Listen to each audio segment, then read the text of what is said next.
नमस्कार बच्चों, आपका स्वागत है सक्सेस एकेडमी के यूट्यूब चैनल पर। अब हम आपके सामने लेकर आए हैं अर्थशास्त्र का जो आज एग्ज़ाम हुआ है उसका हल। देखिए, यहाँ पर हम पे सेट बी है और सभी के आंसर आपको पता है कि एक ही तरीके का क्वेश्चन है जो बदले होंगे हर सेट में। तो यहाँ पर सबसे पहले आपके सामने है जो आपको कैमरे में दिखाई दे रहा है और क्लियरली दिखाई दे रहा होगा। ये देखिए, सही विकल्प चुनकर लिखिए। इसमें पहला है कीमत अनुपात Px/Py का ढाल सूचित करता है बजट रेखा। जब सीमांत उपयोगिता शून्य होती है तो कुल उपयोगिता होगी स्थिर हो जाती है। श्रम उदाहरण है परिवर्तनशील साधन का। लाभ बराबर आगम माइनस लागत। उस केंद्रीय समस्या की पहचान कीजिए तो उत्पादित की जाने वाली वस्तुओं की मात्रा से संबंधित है। किसके लिए उत्पादन किया जाए। सीमांत उपयोगिता आसनियम आधार होता है मांग के नियम का। उपभोक्ता के संतुलन का उदासीनता वक्र विश्लेषण आधारित है गणनावाचक उपयोगिता पर। इसी तरीके से अंग्रेजी में price ratio Px/Py indicate the slope of budget line. When marginal utility is zero and total utility is constant. Labour is an example of a variable factor. Next question है profit equal revenue minus cost. Identify the central problem which deal with deciding the quantity of goods to be produced, for whom to produce. The law of diminishing marginal utility is the basis of law of demand. Indifference curve analysis of consumer equilibrium is based on cardinal utility. इसी तरीके से खालिस्तान है Hindi medium वालों के लिए। उत्पादन की प्रति इकाई लागत को औसत लागत कहते हैं। औसत लागत वक्र का आकार यू आकृति का होता है। पूर्ण प्रतियोगिता में एक फर्म कीमत स्वीकारक होती है। कर की मात्रा में वृद्धि होने व पूर्ति घटती जाती है। पूर्ति की लोच वस्तु की कीमत और पूर्ति की मात्रा से परिमाणात्मक संबंध दर्शाती है। और अर्थशास्त्र का साम्य का आशय संतुलन की स्थिति से है। इसी तरह से अंग्रेजी में per unit cost of production is called average cost. The shape of average cost curve is you. The firm is a price taker in perfect competition.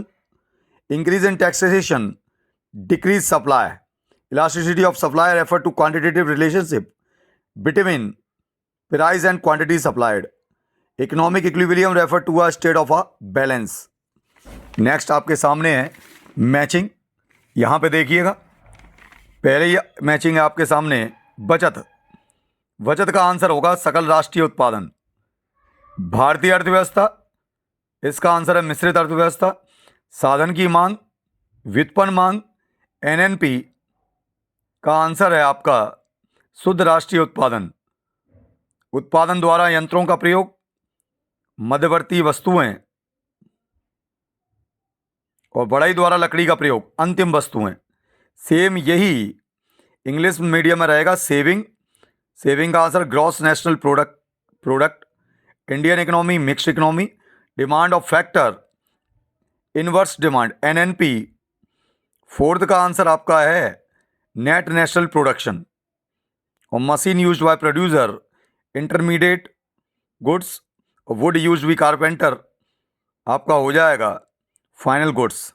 सत्य असत्य में बचत और विनियोग सदैव बराबर होते हैं। असत्य गुणक और सीमांत उपभोग प्रवृत्ति में धनात्मक संबंध पाया जाता है। सत्य पूर्ण रोजगार से अभिप्राय अर्थव्यवस्था में शून्य बेरोजगारी है। सत्य जीएनपी एक राष्ट्रीय अवधारणा है। सत्य मुद्रा वह है जो मुद्रा का कार्य करे, वो सत्य है।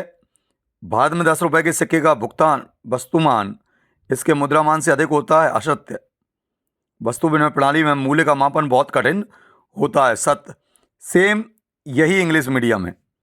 अब आते हैं हम एक वाक्य में उत्तर की बात करते हैं। ये आंसर उसके सामने दिए हुए हैं, मैंने लिख दिए हैं। पहला प्राथमिक घाटा की गणना का सूत्र, राजकोषीय घाटा माइनस ब्याज भुगतान। भुगतान संतुलन में किस तरह के सौदे शामिल किए जाते हैं, दृश्य तथा अदृश्य। बचत और आय के बीच क्रियात्मक संबंध को क्या कहते हैं, बचत फलन। औसत उपभोग प्रवृत्ति और औसत बचत प्रवृत्ति का योग क्या होगा, 1 के बराबर। उस कर का नाम बताइए जिसका भार कर चुकाने वाले व्यक्ति पर पड़ता है। प्रत्यक्ष कर। राजस्व घाटा की गणना किस प्रकार की जाती है? राजस्व घाटा बराबर कुल राजस्व व्यय माइनस कुल राजस्व प्राप्ति। अंग्रेजी में what is the formula of calculation of primary defect? जब प्राइमरी डिफेक्ट की बात आएगी तो आंसर होगा total revenue minus total expenditure including excluding interest payment on its डेप्ट। दूसरा answer balance of payment include which type of transaction? इसका answer ये साइड में दिया हुआ है दूसरे का, export and import of goods service and financial assets. Third जो आपके सामने तीसरा दिया है, the functional relationship between saving and income what is called saving function.